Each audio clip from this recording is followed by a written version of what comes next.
Distinguished guests, Thank you. ladies and gentlemen, you're all very welcome here to the Blessed Edmund Rice Centre in Westcourt, Callan, for our talk on Tom Kilroy, given by Dr. Patrick Mason. Patrick Mason was born in London, and he was educated at Downside School and trained at the Central School of Speech and Drama, where he was awarded diplomas from the Central School and the University of London. He joined the Abbey Theatre, Dublin, as a voice coach in 1972, before becoming lecturer in performance studies at Manchester University in 1975. He returned to the Abbey as a resident director in 1978, and his long association with the Abbey culminated in his tenure as artistic director from 1993 to 1999. And he has worked extensively with Irish writers such as Brian Friel, Hugh Leonard, Tom Murphy, and of course our own Tom Kilroy. His production of Friel's Dancing at Lunasa won him an Olivier nomination and a Tony Award for Best Director. He first directed at the Gate Theatre in Dublin in 1983 and has returned over the years to direct a series of productions of Anglo-Irish playwrights such as Farquhar, Sheridan, Wilde and Shaw. He's also involved with the opera productions at the Wexford Opera Festival. And in 2000, the year 2000, he was awarded an honorary doctorate by Trinity College Dublin in recognition of his contribution to Irish theatre. He is currently an adjunct professor in drama at University College Dublin and was conferred with an honorary doctorate by the university in 2013. Tonight, Dr. Mason speaks to us here in Callan about the accomplishments of our native son, Tom Kilroy, in the world of drama and writing. His talk is called Kilroy, the Abbey, and the High Ambition. We know the works of Tom Kilroy. We have all heard about the Abbey Theatre in Dublin. Now, what the High Ambition was is something Dr. Mason will reveal to us during the course of his talk. So without any further ado, put your hands together and give a solid Kate Mila Fáilte to Dr. Patrick Mason.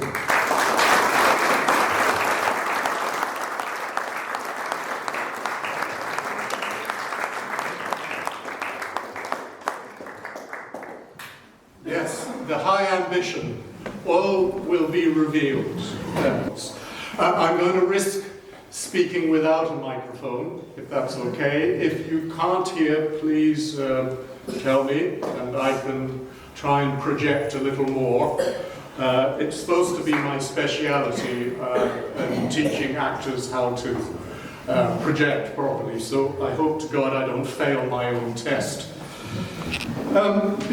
Kilroy, the Abbey, and the High Ambition. This is by way of a preamble, okay, just to kind of bring you in on what I think I'm trying to do. There are so many aspects of Tom, obviously his work as a novelist, as a playwright, his work as an academic, most distinguished academic career, as a literary critic, his travels, extraordinarily well travelled, and extraordinarily well read. There are just so many aspects of this great man, and it's really necessary to try and focus on maybe something which hasn't been much reflected on, and that is his process, how he got where he got, how he did what he did. And believe you me, all the work is based on extraordinary depth of thought and reflection. So the aim of the talk is to try and make an attempt to placed Tom in history, both private and public history, to identify just some of the significant influences, obsessions, passions, and deep concerns that engaged his mind over the years and gripped his imagination, and that also fed into his work. I suppose it's an attempt to sort of contextualize him by using his own words, drawn from dozens of essays and lectures, published and unpublished, for which I'm very grateful to Julie Kilroy, who is with us, for Julie for letting me see the proofs of a book that's in preparation, collecting these, and also to Barry Houlihan of University Galway, who is involved in editing this work. So some of these essays are unpublished, others have been published over the years. But I'm going to use a lot of Tom's own words, because I want to bring his presence into our gathering here. So I'm not going to dwell on any individual play. I mean, his plays and his great novels are like kind of elegant swans that float on the cultural surface. Plays which he called artifices, elegant and complex artifices, such as Double Cross, T-Sex and Shakespeare, The Shape of Metal, The Secret Fall of Constance Wilde. Wonderful titles, by the way. He had a gift for that. Now, what I'm going to focus on is not so much the swan as what's going on underwater, the ferocious and strenuous paddling that keeps the swan afloat and also that drives it forward. And I'm not going to touch on the academic career or elaborate on his work with Field Day Company, of course, which was highly significant with his great friend Brian Friel and Stephen Ray. No, I want to keep the focus on his lifelong association to the Abbey Theatre and try and tease out some of the many ways in which the National Theatre affected him and he, the National Theatre. The Abbey is a constant presence and point of reference in Tom's life and work. His involvement with it, his public involvement with the theatre, actually starts with an essay he wrote as a student at UCD called Groundwork, which was published in the Jesuit Journal of Studies in 1959. And it advocated a more open and writer-friendly environment at the Abbey, with room for workshopping scripts and development of scripts, a revolutionary idea for Irish theatre at the time, but one which Tom had read about and also seen in theatres such as the Royal Court, George Devine's The Royal Court Theatre in London, and Joan Littlewood's Stratford East. And it wasn't so much an attack as a sort of reasoned reprimand, a reminder that the Abbey, founded by three writers, should actually be a writer's theatre and should give writers a welcome.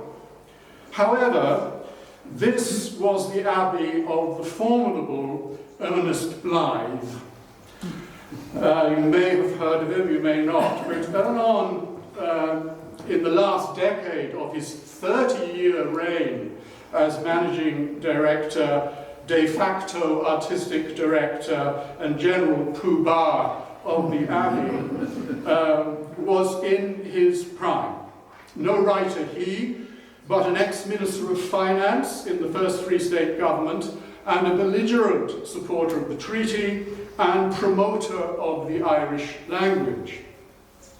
Selection of repertoire at the Abbey was closely controlled by Mr. Blythe, and no writer escaped his selection.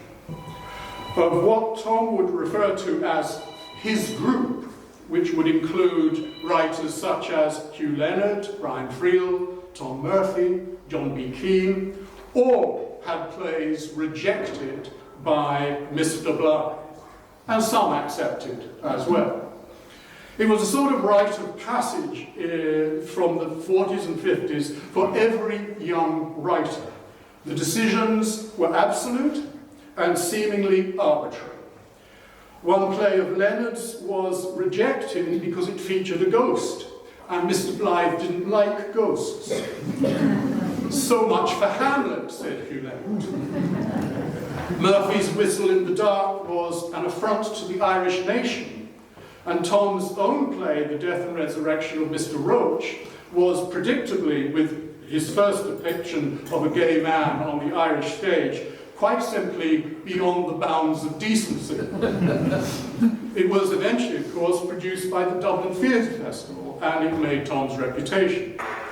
However, the O'Neill met with Blythe's approval and was duly staged at the Abbey's studio theatre, the Peacock. And it was in the Peacock, 10 years later, 1978, at the opening of a play by Tom McIntyre called Find the Lady, that I first met Tom Kilroy. McIntyre had been a fellow student with Tom at UCD, a poet and short story writer. He grew fascinated by the possibility of a non-realist, expressionist drama of words and gestures, heavily influenced by ritual, modern dance, and some startling stage images, stage pictures. This was at the beginning of a journey that lasted through the 80s with plays such as The Great Hunger, Rise Up Lovely Sweeney, and The Bearded Lady, all based around that astonishing actor, Tom Hickey. McIntyre was a flamboyantly bohemian figure. In fact, I think he was the most genuine bohemian I ever met. And his opening nights were inevitably controversial, to put it mildly, usually accomplished by the League of Decency saying the rosary outside on the pavement outside and distributing miraculous medals to the audience as they went in. After the play, I noticed McIntyre surrounded by a group of men in intense conversation with him in the bar. And when I say intense, I mean intense. It was an onslaught. I moved away to let them at it, but inquired of McIntyre about the incident when we met for coffee the next morning. "Are you all right?" I inquired. "Flesh wounds," he said. "Mere flesh wounds. I'll live to fight another day." And the group who had so passionately attacked and indeed defended him included Brian Friel, a young Seamus Heaney, Tom Murphy, and of course, Tom Kilroy. And this group became very important, and I shall refer to this later on. As Tom said himself, this wasn't a movement. This was a group, a grouping, based on friendship and also on mutual admiration. But these guys, and they were all guys, this is the 1970s, but these guys saw each other's work, and they were ferocious critics of their work and their own, of the group's work and their own work. Just a little insight. Later that same year, 1978, in the same theatre, in the Peacock, I directed Talbot's Box, the first collaboration with Tom Kilroy, and it's a production that subsequently transferred to the Royal Court Theatre in London, much to Tom's satisfaction, because the Royal Court was a theatre he admired very greatly. Tom served on the board of the Abbey as a writer's representative. He also took over the literary department, as it was called, as script editor after Hugh Leonard. He was instrumental, as you might expect, in welcoming the writer back into the Abbey. Mr. Blythe had finally been forced from power by a players' strike in 1966. They actually had to go on strike to get the man out, but they managed. He was creating a safe space for the development of plays and playwrights, much as he had outlined in his 1959 essay. He was actually now in a position to do it.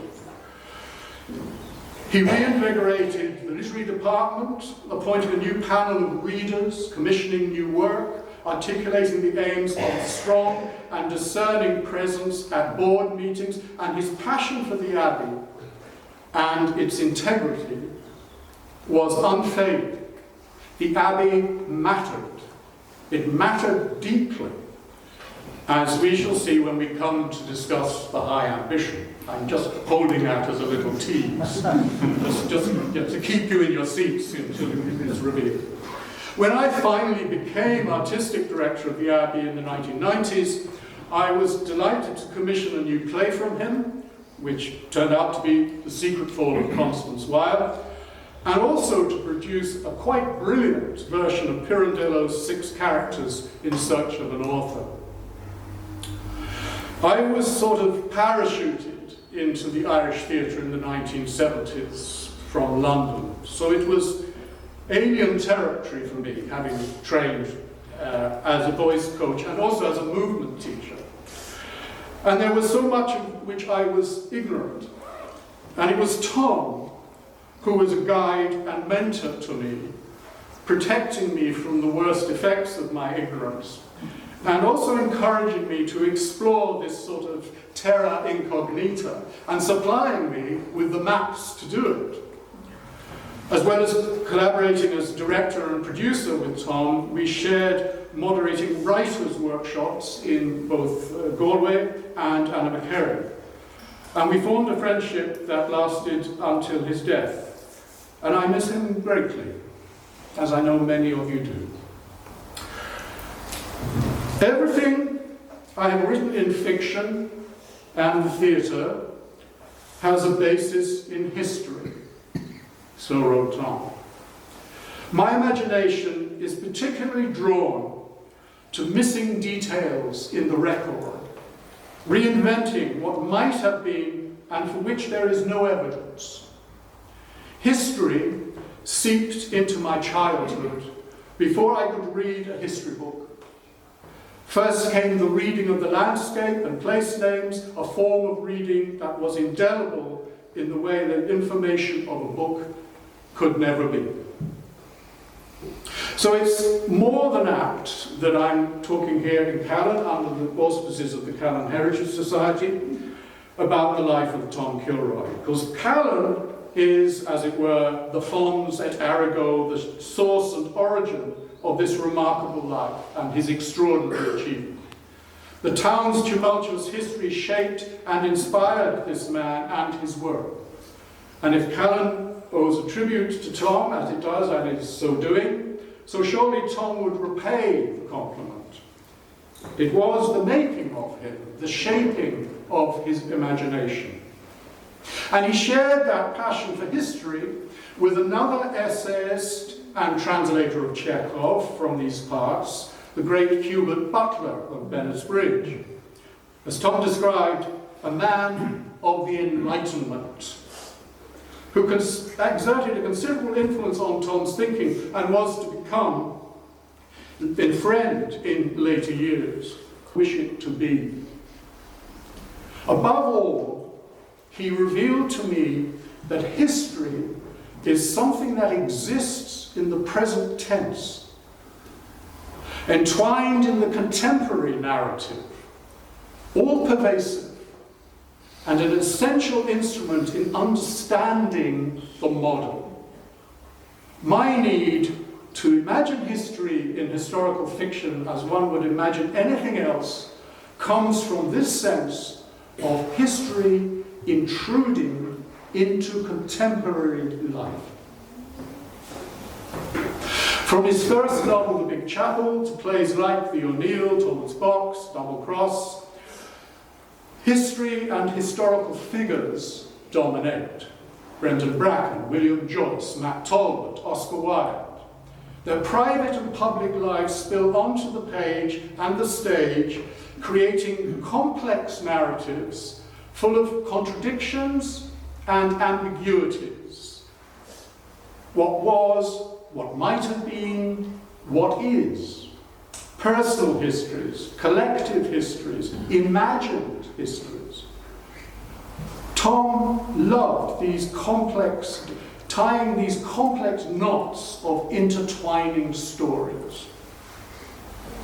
Like Hubert Butler, ensconced in Maidenhall, so many of these historical lives are the lives of the Anglo-Irish. The Master of Bennettsbridge was one source of inspiration behind Tom's own setting of Chekhov's The Seagull, which he moved from its Russian setting to be set in an Anglo-Irish big house in Connemara. Tom had a fascination with all things Anglo-Irish, not the least their artistic and philosophical achievements, which will lead him and us ineluctably to the three great Anglo-Irish artists, Augusta Gregory, John Millington Synge, and W.B. Yeats, who founded the Abbey Theatre, a theatre with a history, if there was one.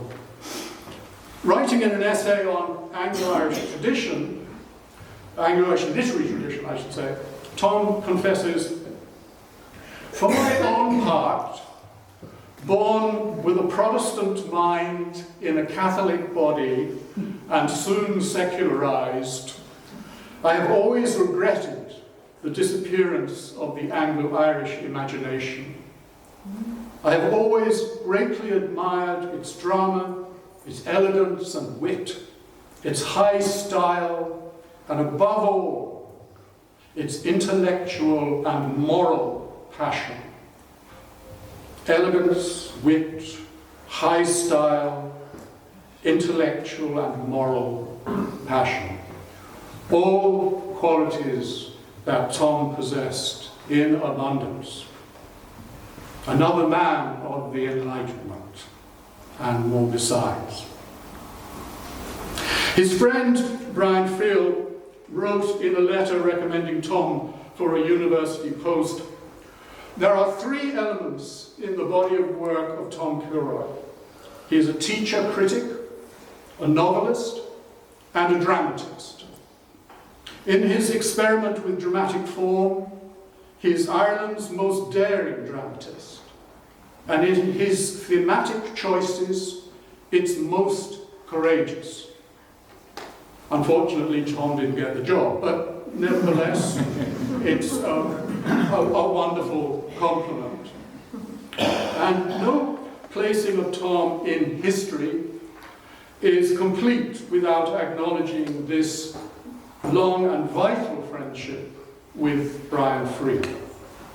Their admiration for each other's works was mutual, and although they approached their work from very different angles, as we shall see, they had an exclusive sort of privileged work relationship. Friel was a very private man in his work, and there were very few people he ever, for instance, sent a draft of a play to. But Tom was one of them.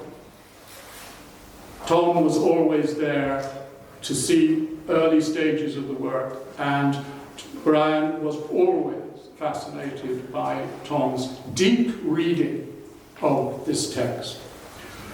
But here is Tom writing about Friel. Although an intensely private writer, whose plays are a gentle lifting of the veil on inviolable privacies, Friel nevertheless presses these images into images of Ireland itself. Obviously, there are variations in the degree of political urgency between one play and another, but the general tone of the plays is referential in this way. It has a kind of loving attentiveness to the broader fate of the people of Ireland and their culture. Preeminently in the theatre of our time, Friel is a custodian of certain public values, those of tradition and place, of kinship and tribe, of all those necessary pieties which allow people to live with some decency in close proximity to one another, And I can recognize this the more clearly because I have none of it myself in my own work.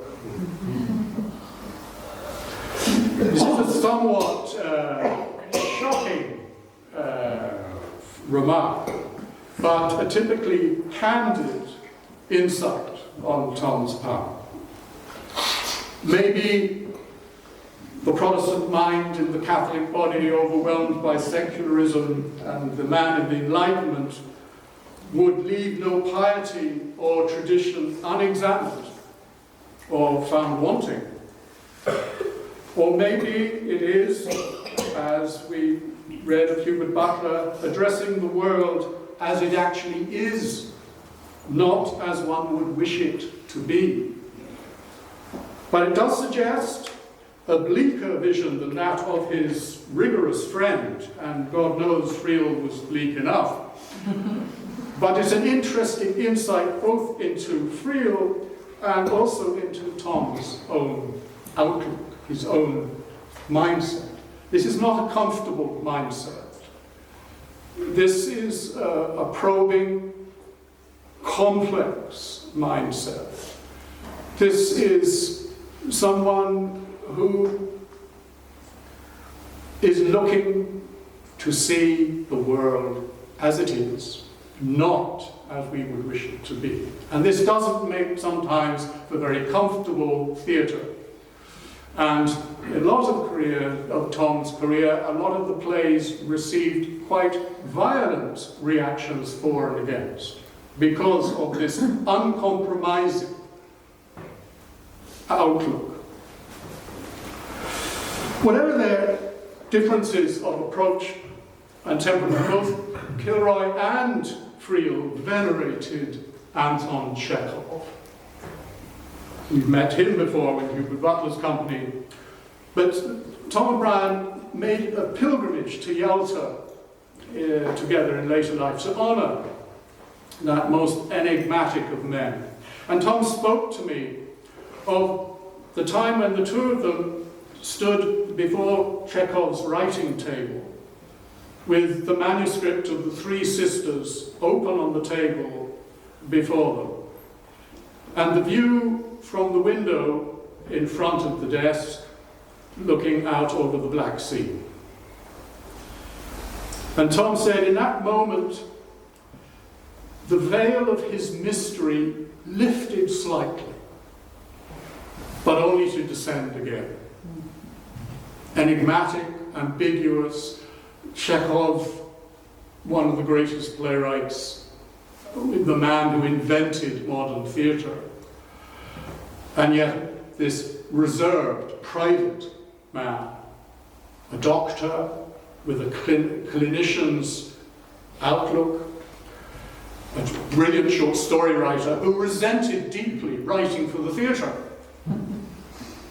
He always said, I hate writing for the theatre because it's like writing with someone looking over your shoulder all the time, i.e. the audience. He was much happier with the reader. And we shall come to this in a moment. The restrictions that the presence of an audience, of writing for an audience, actually places on the writer. Let's look at this group. Here's Tom talking about his generation of playwrights of the 50s and the 60s. I belong to a generation of playwrights who came into Irish theatre in the 1950s and the 1960s. We were the children of what Paddy Kavanagh called the Hitler War years, growing up in an Ireland that now seems as remote as the 19th century. John B. Keane, Tom Murphy, Hugh Leonard, Brian Friel, Eugene McCabe, Tom McIntyre. I'm not trying to suggest that this group came together with a single common purpose, or even that there was a shared idea of what theatre might be. There was no manifesto, no declaration of grand intent. There was friendship. There was mutual admiration. We did share that post-war Ireland. It was part of our imaginative landscape. when Irish neutrality gave way to the enforced reality of the 1950s, the isolation, the repressiveness, the dreariness. And yet out of this dispiriting world came what is now generally acknowledged to be the first significant shift in sensibility in the Irish theatre since the early days of the Abbey under the leadership of Yeats. And I don't dispute that. It is an extraordinary generation, and they did shift the sensibility. How they did it, I'll come to that in a moment. Yeats was a huge presence for us when I was reading him as a student at UCD. The poetry, obviously, was there in its magnificence, but I was also drawn to the vast output of his writings about theatre, and specifically what he had to say about Irish playwrights of a similar background to myself. W.B. Yeats. Before I go more into the group, I better reveal the high ambition. So, bear with me. We've come to Yeats, and now we've come to the high ambition. It's time for a little bit of theatre history. So I'll get through this as quickly as I can, but it's necessary from the perspective of understanding what Tom is about. The year is 1898, and there is a manifesto published in Dublin for the foundation of an Irish literary theatre. We propose to have performed in Dublin in the spring of every year certain Celtic and Irish plays, which, whatever their degree of excellence, will be written with a high ambition, and so to build up a Celtic and Irish school of dramatic literature.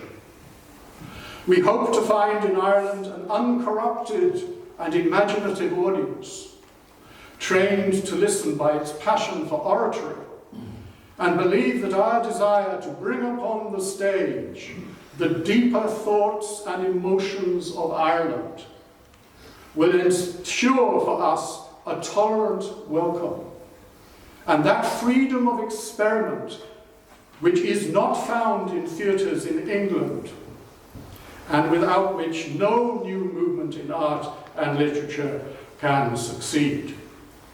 End of quote. There you have it. Pardon the heightened language, but that was 1898, and that was a passionate, deeply felt manifesto.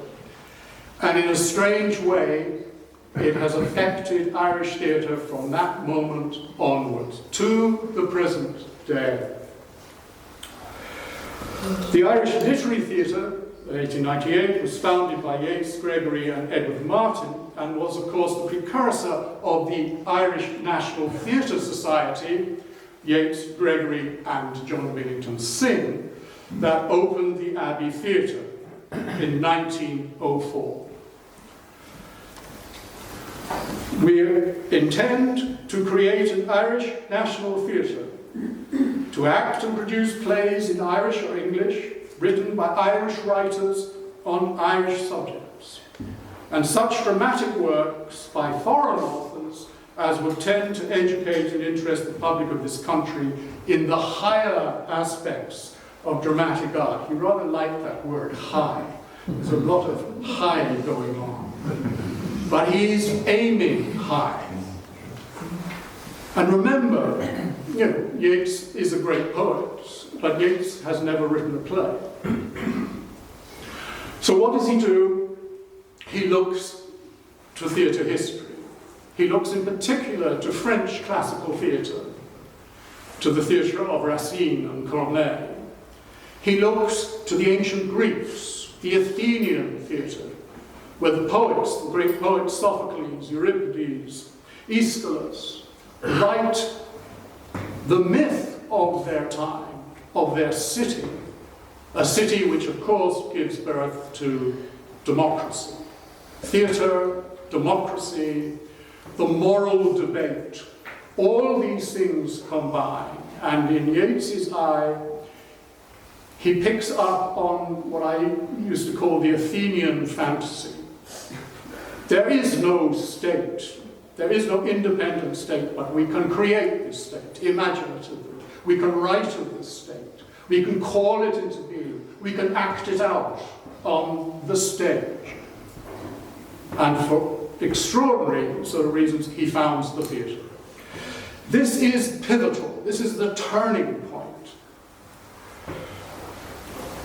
Yeats, unlike Wilde and Shaw, and unlike the great Anglo-Irish playwrights such as Farquhar, Goldsmith and Sheridan, who all made the move to London, to the imperial capital, and ended up writing about English upper-class life, Yeats stays.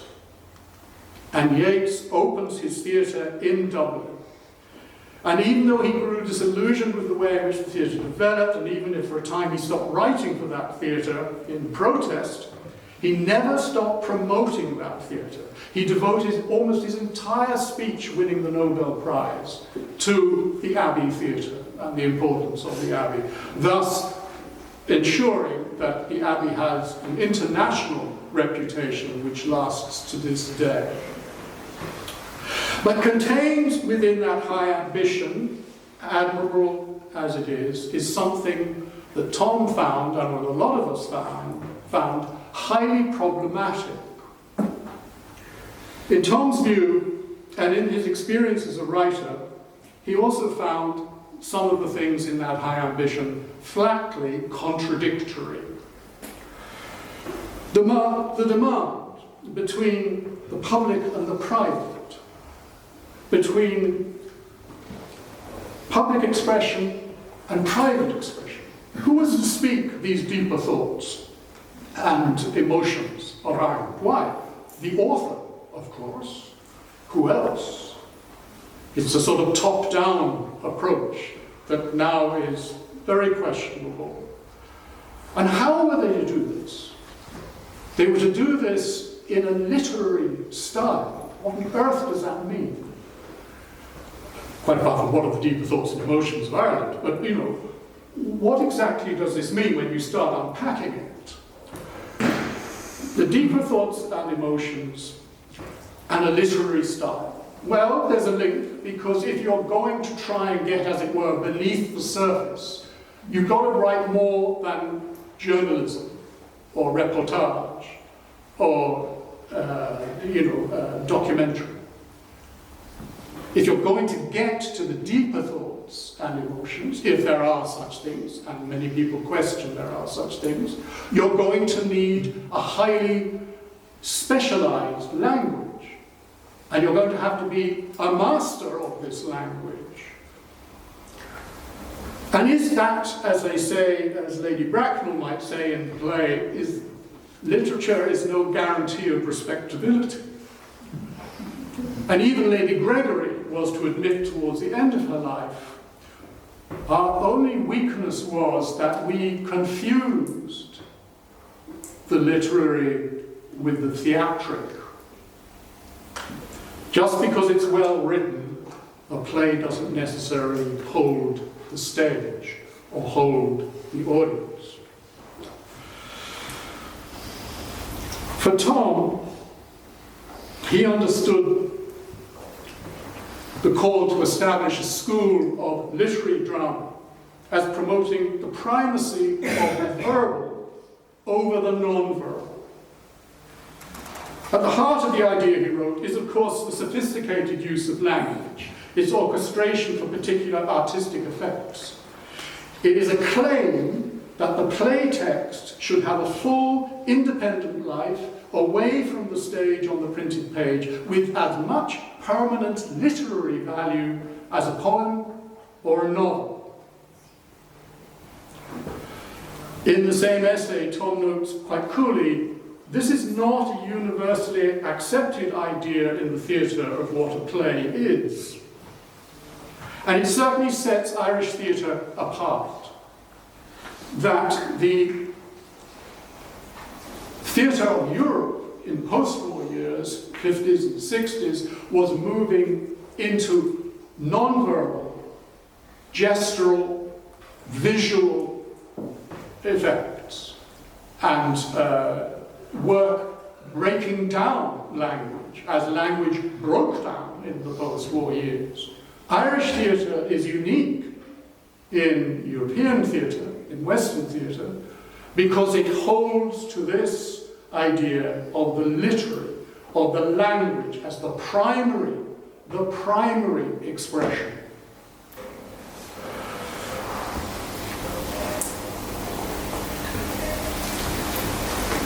Tom quotes quite brilliantly two writers, Synge and O'Casey. Synge as, if you like, the apogee of the literary theatre, and O'Casey as the ultimate victim. Synge is, if you like, the beginning, middle, and end of the literary movement. He is a particular genius. He writes from, Lady Gregory talked to writing a play with a basis of reality and a dome of beauty. That Synge's reality, which came from his connections both with Wicklow and in Connemara, with, if you like, a peasant Irish speech, and invented his own language to express these things, is, if you like, the absolute exemplar of what Yeats was at, what he wanted. It came from Antaeus, like from the soil. It came, we alone in Ireland have developed, this work. It was his boast in the poem. And in Well of the Saints and Playboy, his two masterpieces, there's absolutely no question that Synge is, if you want to understand what the literary theatre is about, Synge is your man. They are wonderful plays, they hold the stage, they are full of ideas, and they penetrate in this sort of heightened, almost poetic prose. They move towards a condition, if you like, of music. They move, if you like, towards that which cannot be expressed, which is, quite remarkable. O'Casey, of course, is the brilliant plays of Shadow, Juno, and Cloud. The poet, if you like, of the Dublin slums, the tenements. The problem set in the Silver Tassie and in the later plays, where, quite frankly, as the plays develop and as he loses touch, because he moves to England, he breaks with the Abbey, the writing becomes an excess of overwriting. As Tom notes, the false diction, the inflated syntax. O'Casey tends to overreach himself in a mistaken sense of what constitutes poetic prose. And quite brilliantly, Tom actually broadens his focus to compare O'Casey with Eugene O'Neill, the great American playwright, who of course is guilty of exactly the same sins, literary sins. This sense of the language has lost contact with the reality. And the language becomes an end in its own, and it floats free of reality of character, or reality of situation, or of any of those essential dramatic elements. Both writers, Tom says, flounder at times in seeking to go beyond the limits of their control of language. As long as they work within areas of pain or happiness that they fully know, each contrives to write superbly. The ultimate temptation is to try and be literary, because it betrays the reality. And I'm very struck by Tom's reading of this and his insight and the way he writes it. His objection to the theatric, literary thing goes a little further. Tom was, creates his readers. A playwright creates his audience. The psychology of the private reader, alone, silent, able to reflect, turn back a page or two, reread at their own leisure, is startlingly different to the psychology of an audience which attends a play in the same space, the same time, with the same physical conditions, whose action must be continuous, communal, and physical. No turning back to chapter 1. No looking back if you've misread a page or whatever. It must happen in the moment, which is both a challenge for a playwright and, if you like, a restriction, which Tom felt very deeply as a writer of fiction. In fact, to talk about literary and theatric, we're talking about, as Tom would say, two very different kinds of artifice. To apply the strategies of one to the other is a category error. So much for the high ambition. Why on earth all this ink and all this time and all this energy is expended? Good question. We write plays, says Tom, I feel, in order to populate a stage. It is this curious desire to move about actual living bodies, to give them voice, and the mantle of character in a conspiracy of play, which distinguishes playwriting from all other kinds of writing. It is also the element which makes the place of drama in literature so problematical. He talks about his generation having made a shift, the first significant shift. And I want to just briefly touch on the 50s, the 60s in the Irish theatre.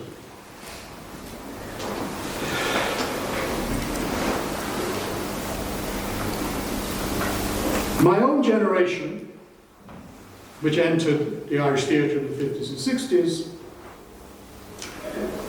was a post-Yeatsian body of drama that we inherited.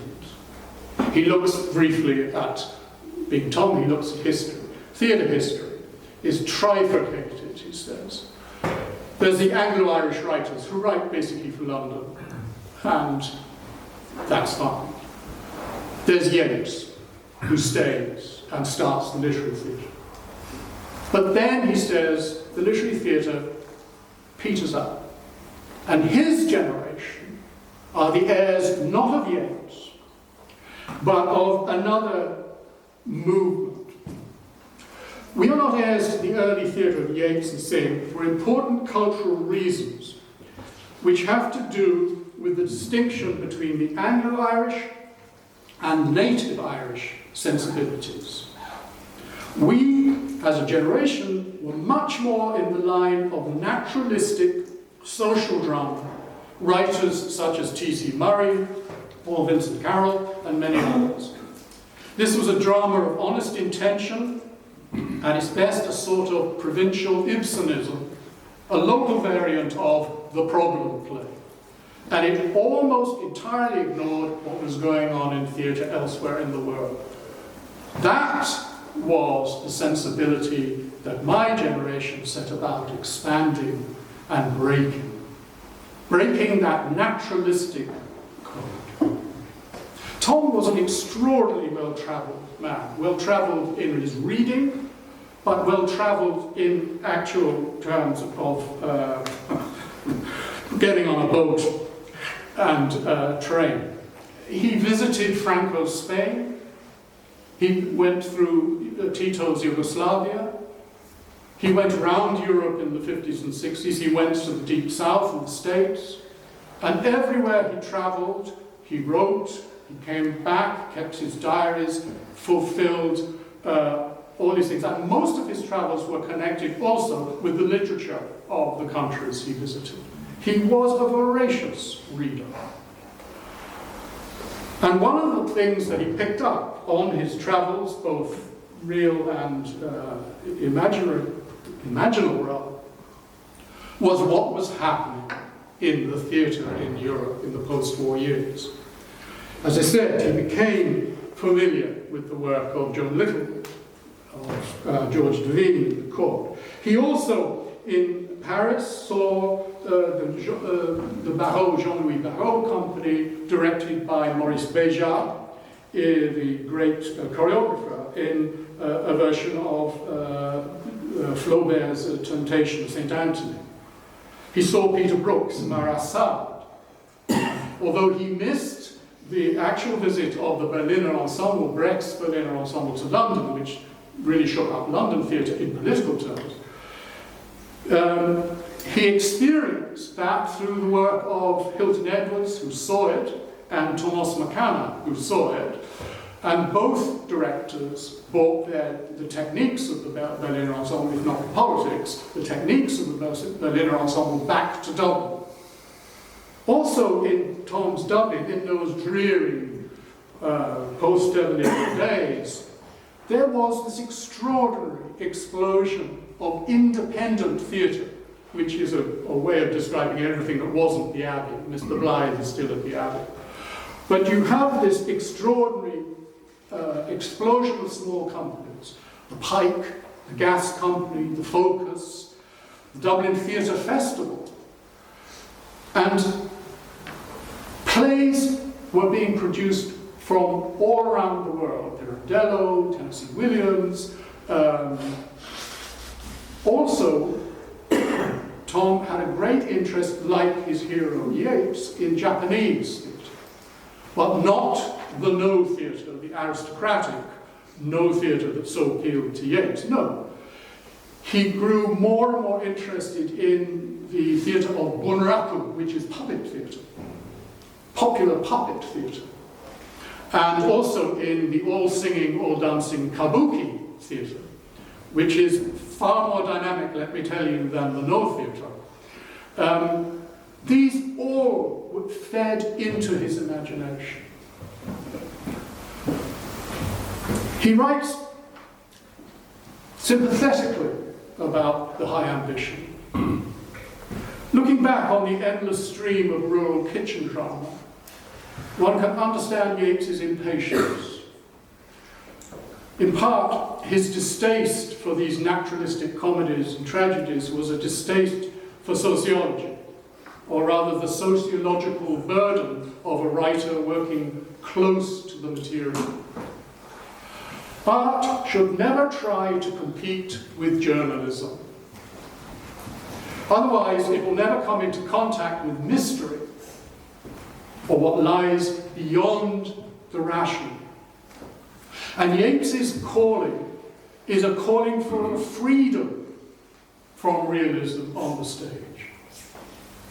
And I think, in different ways, my own generation achieved this kind of freedom that was proposed by Yeats.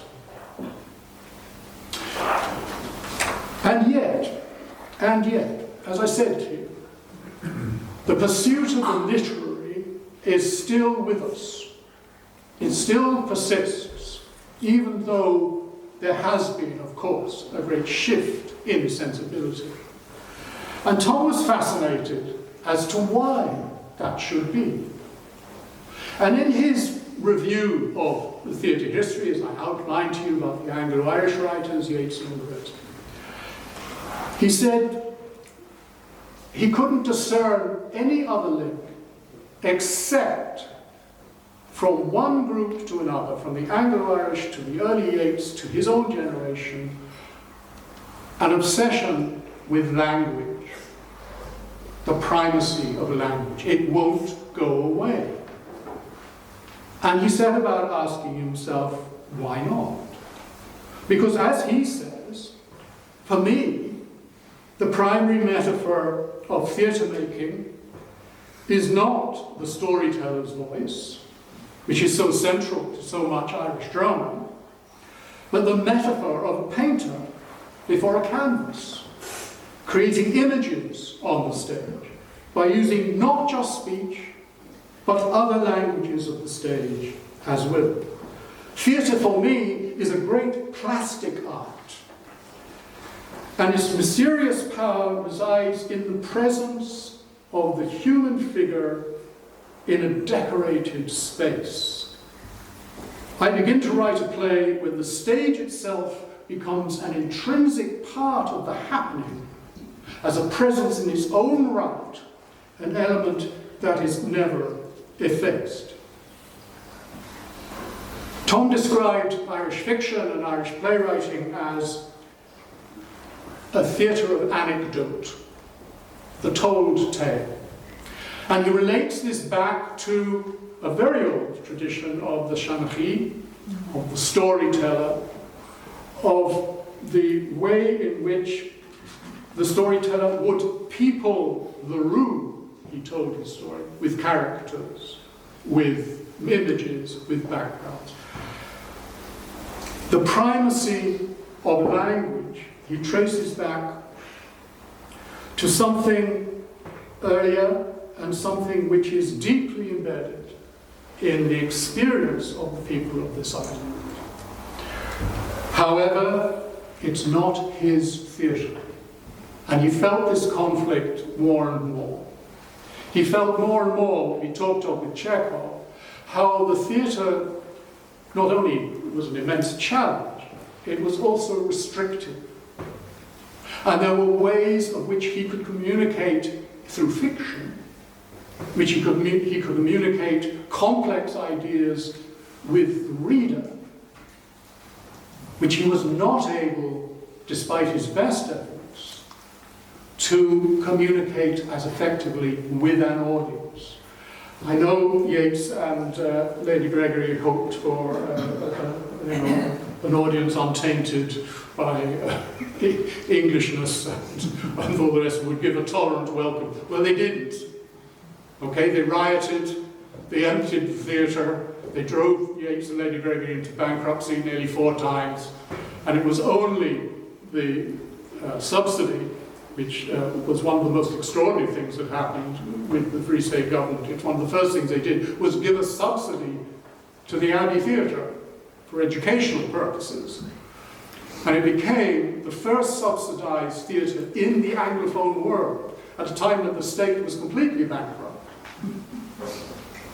It matters, but it's totally contradictory. And Tom's generation, his shift is to try and make room. Try and make room, whatever about the tradition of storytelling, the preference for anecdote, the told story, to make room for the physical, for the imagistic, for the gestural, and to connect all his travels in Europe, all his travels in Spain, to reconnect with the rest of Western theatre. And his writing and his extraordinary output, which I think is probably only equaled by Yeats himself, is an amazing treasure trove. And I look forward to the publication of this book because I think it is enormously important to realise what went on, how his mind and his imagination were formed, and how, yes, he and his generation did shift the sensibilities of Irish theatre. Finally, here he is, towards the end of his life, writing reflectively. Many plays, he says, many plays begin with a question or questions. The dramatic action which follows is a kind of response to all this. In order to grow and spread its effect, all art is dependent upon human curiosity. Theatre is no different. One working definition of a play is that it's a stage presentation which first excites the curiosity of an audience and then goes on to satisfy or relieve it. Play to play, player, playwright, play acting, plaything. The word has an extraordinary range of meaning. It goes from drama of high seriousness at one end to child's play. The innate capacity to invent games. All of it is an expression of the ludic, the playfulness, the human capacity to entertain itself or others. He moves us, you see, beyond the old literary theatric debate. He shifts the whole vocabulary, and he comes at the end with this extraordinary and wonderful simplicity of insight. It is, after all play, artifice, a spectrum of play that will go on and on. And in a strange way, you know, we end back in Callan,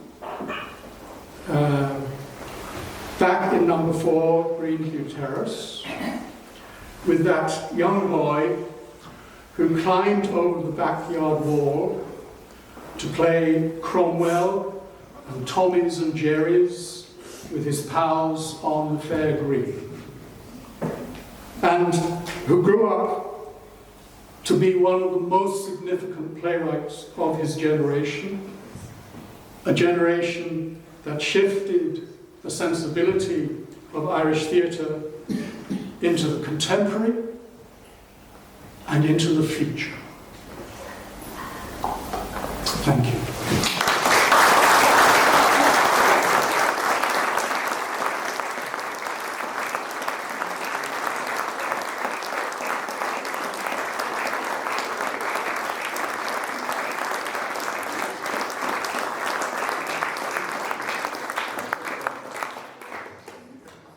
Thank you, Dr. Mason. That was what I call a tour de force lecture. Tremendously well delivered. It was most revealing,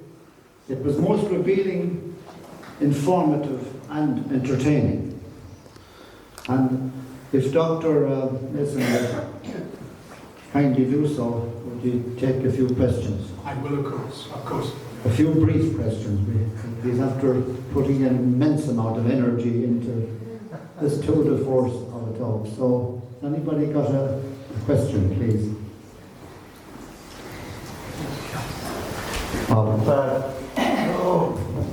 Half our personality comes from our genetics. What if Tom had grown up in Dublin or in inner city Cork? Would he have, do you think, still taken the path he took? It's known as fate, isn't it? I mean, if Tom had been born anywhere else, would he have followed the same path? I think it's probably unlikely. Actually, was he born in, if he'd been born at a different time? You see, I think one of the things that is, extraordinary about this, whatever about genetic propensity and all the rest of it, is the timing. The arrival of that generation, when they arrived. I mean, the situation in Ireland with the outbreak of war, with the isolation, cultural isolation during the emergency years, and then, of course, with the extraordinary poverty and, Tom says, dreariness of the 50s and 60s, forced, if you like, a crisis of imagination. And what it forced was looking to outlets. And there was always the novel, there was always the play, the poem. But one of the things that just so happened to be around at the time was theatre. It had a cultural centrality which is lost now. Now, if Tom was born now, wherever he was born, he'd be writing for cinema, he'd be writing for film, he'd be doing podcasts, he'd be doing whatever, documentaries. There are so many outlets now, but the very poverty, if you like, of those conditions, and also that unique cultural isolation of Ireland, because of its neutrality in the end, it only starts opening up with the Kennedy visit in 63, it's only in the early 60s, that because there is a very, this is very controversial with the Allies, Ireland's neutrality. And Ireland is in the doghouse, It's hard to imagine the depth of the cultural isolation that was felt here, particularly for a generation of writers. And I think you can't get away from the fact that it's his place in history. History is enormously important, as Tom wrote, because it informs the present very, very vitally. How we as an individual, how we respond, the historical moment into which we are born is unique. It is unique. And then, therefore, the response to that, for good or ill, is unique. And I think, whatever about inherited stuff and all the rest of it, never underestimate the particularity of the historical moment. And I think that's why Tom was so fascinated and grew so fascinated. Butler's thing about history is now. History is not just something that happened in the past. It's happening now. Our response, your response, personal and communal response is shaped by history. We think we all speak the same language in the Anglophone world, but we don't. There are remarkable differences. So I think it's unique. I think it's unique, but I think it's all unique. We get a little plaque thanking Callan put on the amphitheater? Absolutely, absolutely. Well, you see, as he says, over the backyard walls, that wonderful book, the imagination is fired immediately. Now, what is it that makes that individual? There are lots of people born in Callan who really aren't that interested in history or whatever. What is it that makes that particular young boy absolutely riveted by these stories of Cromwell, history? Yes, it was. I think that he was fascinated with the dramatic history of Callan at the time, with the schism that took place. Yes, with the he big was chapel. so interested. The big chapel was based on. Yeah. But he was so interested in that gave him, that was drama. That happened between court cases and he was so fascinated with that history that probably gave him a love of drama, historical drama. I think so. But it fascinates me, the more he developed as a playwright. Of course, he's a great novelist. The more acutely he felt the restrictions of theatre. And this became quite an issue with him. And very often, his plays he says himself, I like writing complex plays, layered plays. I'll give you a very, very brief thing about the insight into his process. When I was artistic director, and I commissioned a play from him, a new play in 1993. And we had a discussion, and I suggested, because, Tom being Tom, all the rest of it, also because anything to do with Oscar Wilde is, box office, always box office. I said, well, you know, it's been a long time since anyone has done an adaptation of Portrait of Dorian Gray, the picture of Dorian Gray. And I said, would you be interested? And he said, oh yes, that'd be very interesting. He said, yes, do that. And I said, fine, that's okay, I'll leave it with you. You do that. And 6 months went by. I heard nothing, but that's okay, you know, can't let that simmer off. And then about, as I say, 6 months later, I got a scene, a sample of a scene. And it was really quite fascinating. It was, actually, the conceit was that this was Oscar, Constance Wilde, and Lord Alfred Douglas acting out the roles of Basil Ward and Dorian Gray and Lord Henry Wotton. So he had conceived of the connection between the biography, the reality, and the fiction, and was exploring how one resonated with the other. So I was very encouraged, and I really liked what he'd written, and I said, I think this is absolutely a wonderful idea, and please develop it, and do that. So another 3 months went by, and he phoned me. And he said, listen, this is going to be a play about Constance Wilde. I said, oh yes, what happened? What happened to Dorian Gray? And he said, well, the more I have researched Constance's life, the more I'm fascinated, and the more I feel she is the centre of this play. And I said, well, can you give me an instance? Why? And he said, yes, I can tell you exactly why. Constance injured her back very badly, and in fact it caused her death because she went in for surgery on her back and died in the operation. This is after Oscar had been imprisoned. And she was alone in the house, and she had a fall. She fell. She actually fell down the staircase. And Tom said, that's it. That's the centre of the play. And I said, come on, let me in on it. And he said, well, and it's exactly what he wrote about. Remember that thing where he says, I like history, but I like the gaps in history. The gaps that there's no evidence for, and that no one's account. She fell. And there's a wonderful line in the play, and Constance is standing there at the foot of the staircase. And she says, to the audience, she says, what is it about an empty house?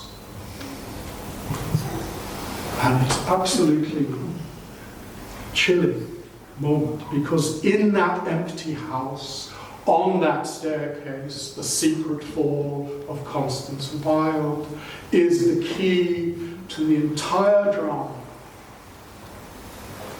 And I'm not going to give it away, you have to see it before read it. But you see that process.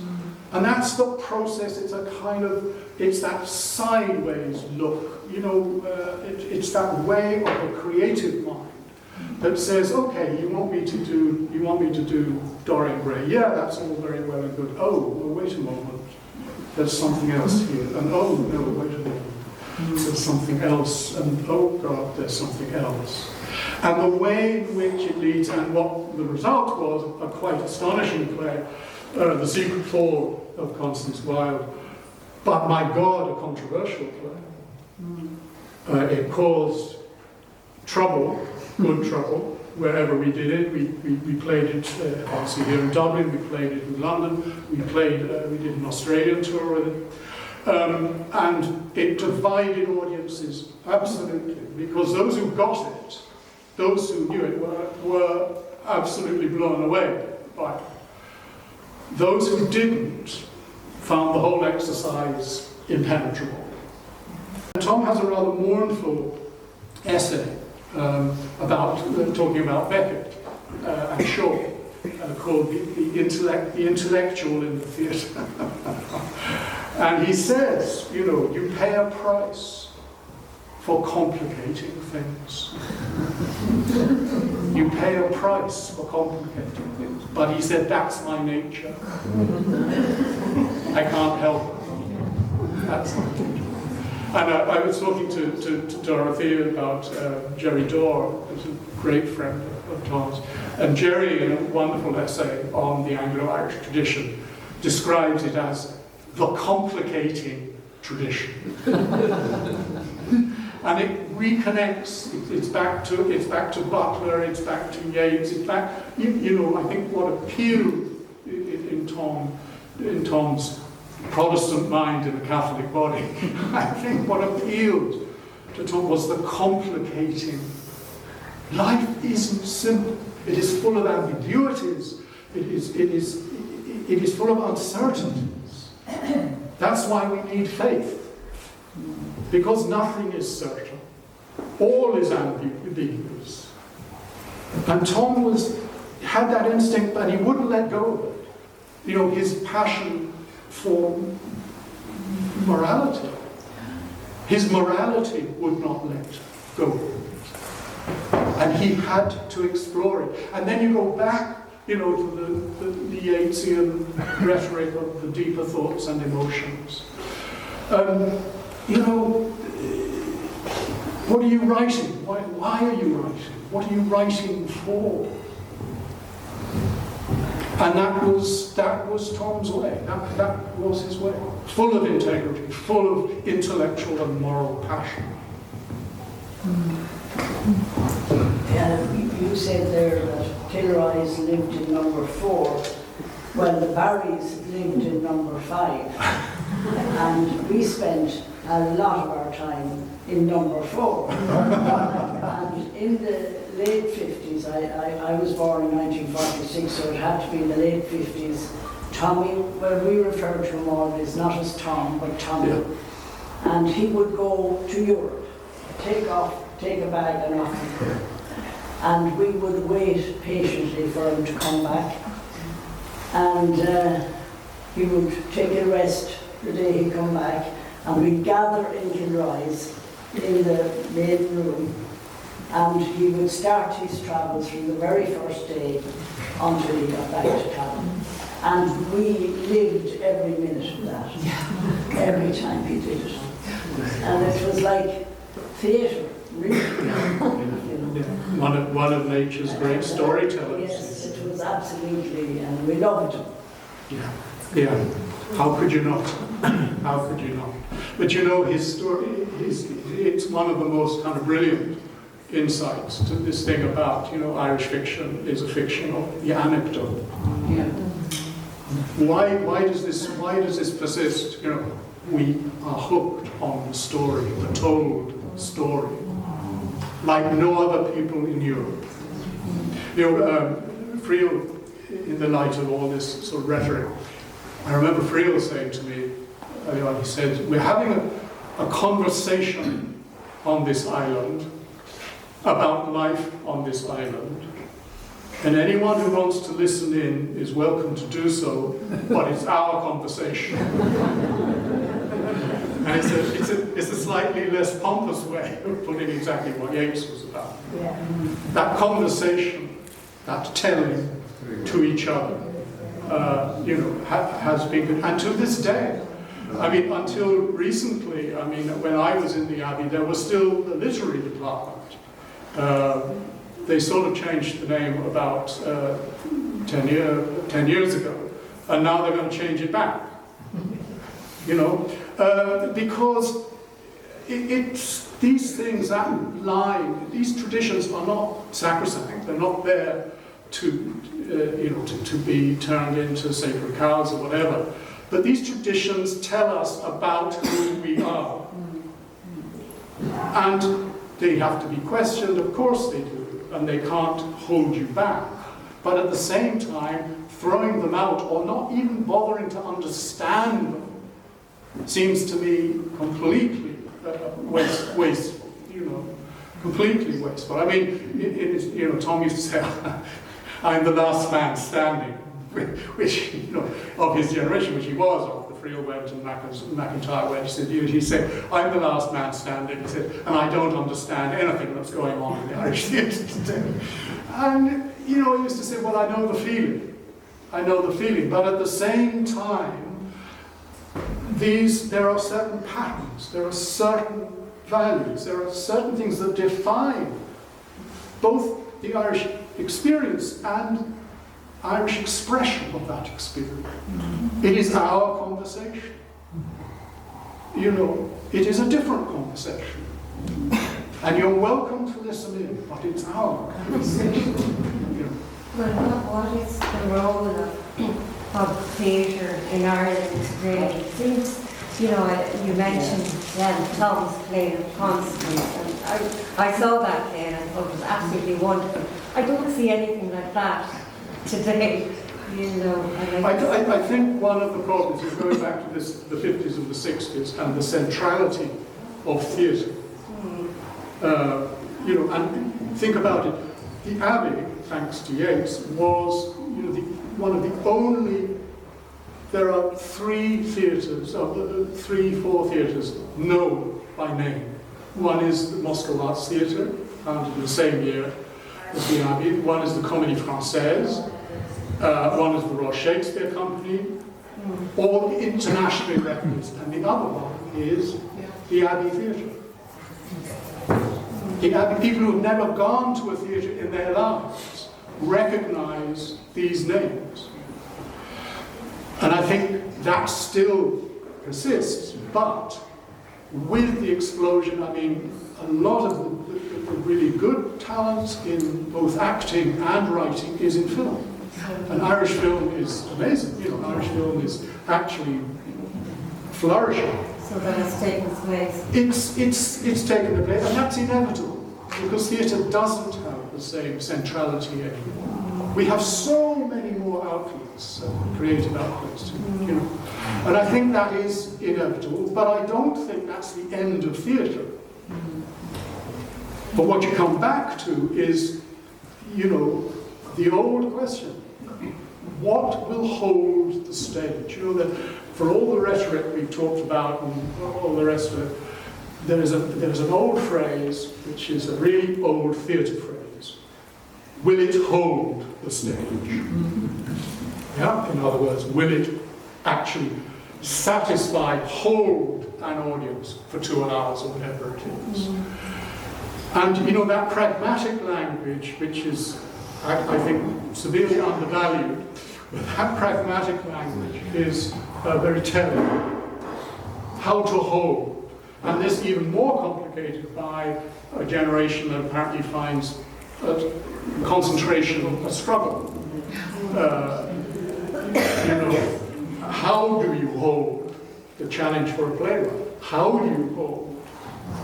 Yes, it's all based on an innate curiosity, but when your attention span is apparently limited or circumscribed, how do you keep holding?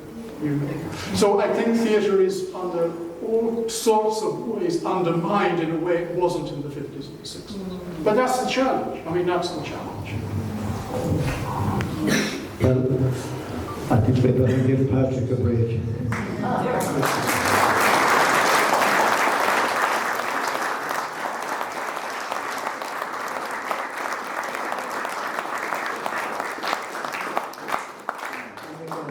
Again, I'd like to thank him sincerely for such an excellent talk and for coming down to here in Callan to deliver a lecture on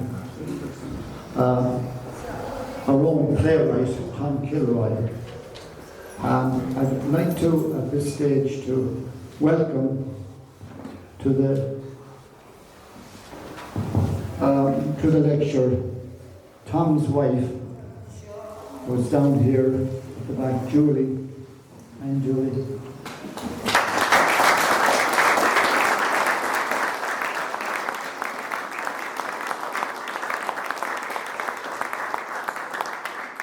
And to ask Tom's daughter, Hannah May, to say a few words, please. Hannah May.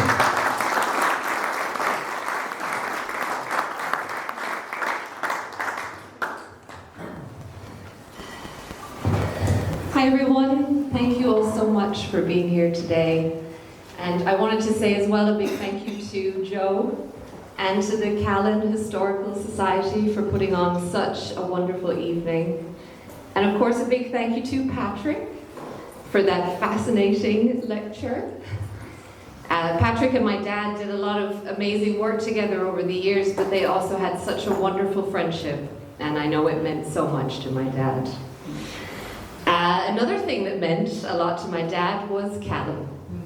And I'm so grateful that over the years I was able to visit here with him and to hear his stories about growing up here and even to visit the house where he grew up, which was so fascinating to walk around the rooms and imagine all of those children in there together. So it's really special that we were able to have this event in Callan tonight. I think it really means something. And thank you all so much for being here. It's wonderful to see so many people here and to see so many of the Kilroys, including my dad's brother, my Uncle John. So thank you all so much.